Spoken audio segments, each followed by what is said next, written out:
దానికి సంబంధించి 2 రోజుల నుంచి మనం అన్ని రకాల చర్యలు తీసుకున్నాము. ఈరోజు ఎన్ఎస్పేట వాటర్ ట్యాంక్‌లో తన డెడ్ బాడీ ఫ్లోట్ అవ్వడం జరిగింది. దాని తర్వాత అక్కడి నుంచి నియరెస్ట్ ఏరియా హాస్పిటల్‌కి బాడీని షిఫ్ట్ చేసి టీమ్ ఆఫ్ డాక్టర్స్‌తో మనము పోస్ట్‌మార్టం చేశాము.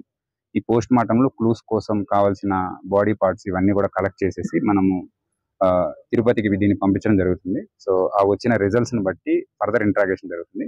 అలానే ఆ రోజు ఏం జరిగింది అనే దాని గురించి మనం టీమ్స్ పంపించాము. క్లూస్ కలెక్షన్‌కి కానీ అండ్ అక్కడ అనాలిసిస్ చేయడానికి అన్నిటికీ కూడా మనం టీమ్స్ పంపించాము.